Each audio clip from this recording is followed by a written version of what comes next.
Hi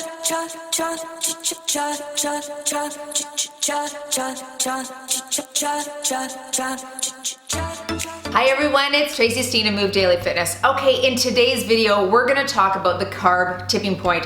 How many carbs can you eat before they start getting stored as fat, but enough so that you have enough energy for your life and for your day? That's coming up right now.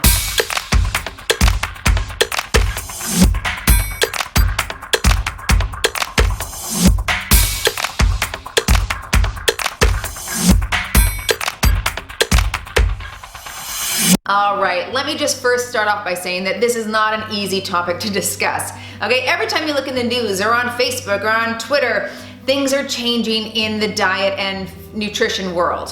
One minute we're doing no fat, fat-free everything, trying to eliminate all fat from our lives. The next minute, fat is the bomb, and we're just going high on protein, low on fat, and zero carbs. At any given point, something different is gonna be big in the news, and people are gonna be jumping on that bandwagon. But at the end of the day, I wanna remind you that every body is different. And so what works for one may not always work for the other. And we have to remember that, because you could see your friend doing a paleo diet or doing the ideal protein or going on Weight Watchers, and you try it and it doesn't work for you. And you're like, what? How? Why? Well, there's a lot of reasons behind that. There's a lot of science behind why that may not work. And there's a lot of psychology behind why that might not work as well. And I'll tell you, we're gonna actually take a deeper dive into the psychology behind nutrition in our masterclass that's coming up on Wednesday, October 10th. I invite you to participate. Check the links below and that'll show you where to register for that class, because not only will we talk about the what should I eat, what should I plan, what should I cook, but also the why do I eat, okay? So if that is something that you struggle with, please join us in that Master Nutrition class. Okay, but today I'm gonna talk about this carb tipping point. Okay, let me start off by explaining that there are three major macronutrients. You've got protein, you've got carbohydrates, and you've got fat. All of those macronutrients are important to our health. The purpose of protein is major muscle building, okay? So if you want to put on some lean muscle tissue, you must have an adequate amount of protein in your diet. Carbohydrates are also a fuel source. When we consume carbs, they go into our cells and are utilized as energy for our body. So you have simple carbohydrates, and here's an example of some simple carbs that you could consume. And here's an example of the complex carbohydrates that are better for us, obviously, as you can tell from the list. And generally speaking, they have more fiber, so they take longer to break down, they utilize more energy to break down in our body, and they're better for us. All right, and finally we have fat as a macronutrient. Now, fat got a really bad rap for years, but thank goodness that has changed around. Fat as a macronutrient actually has a lot of functions, but a couple of the primary ones are that it keeps us fuller longer, gives us that satiated feeling, and it's really great for our brain development and brain functioning. Now, ideally, you're gonna have a balance of all three of those macronutrients. You're gonna have some good, healthy protein, either vegetarian protein or animal protein, lean cuts of meat or beans, legumes, tofu. Ideally, you're gonna consume an adequate amount of carbohydrates for energy. You're gonna have sweet potatoes and brown rice and whole grains and vegetables. And then ideally, you're gonna consume some excellent healthy fat sources, avocados, olive oils, omega-3s. Now what happens is we don't always consume adequate, regular, balanced amounts, do we? No, of course we don't, because we go out with the ladies and everyone's having pizza and beer, and we want that too, so we have that. And then the next night, we decide to make some chocolate chip cookies, and so we have those. And then the day after that, we're having sandwiches for lunch and waffles for breakfast. So all of a sudden, the macronutrients begin to get out of balance. And generally speaking, we're consuming far more carbohydrates than we should. And sometimes we consume them without even recognizing that we're consuming more than we should, because they come in the form of vegetables, fruit, grains, even milk products, and nuts and seeds have carbohydrates in them. So it's a really important task of ours to manage and take a look at how many carbohydrates, fats, and proteins that we're consuming.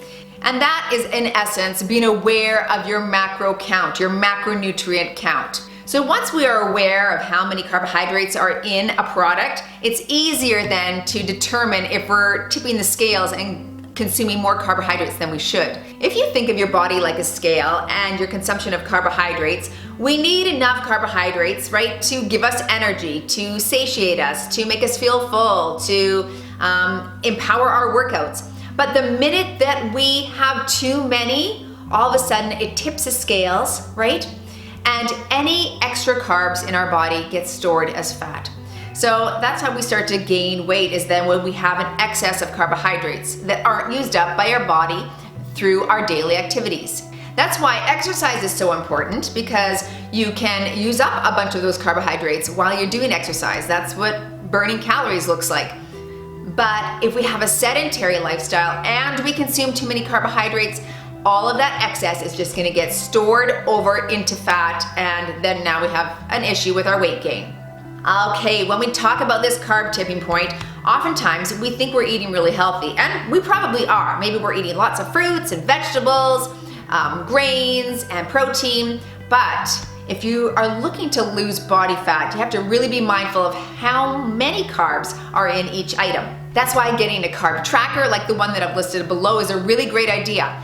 Because if you're not aware of how many carbs are in something, how will you even know if you're tipping the scales? I talked about the glycemic index a couple of videos ago, but I want to highlight a few more things here. When you're in the grocery store and you're picking up some corn, maybe you've got some beets and carrots and all these yummy squashes that are in season right now, and you're loading up your plate with those carbohydrates, you may be getting more carbohydrates than your body can use, especially if you're having those things at every single meal.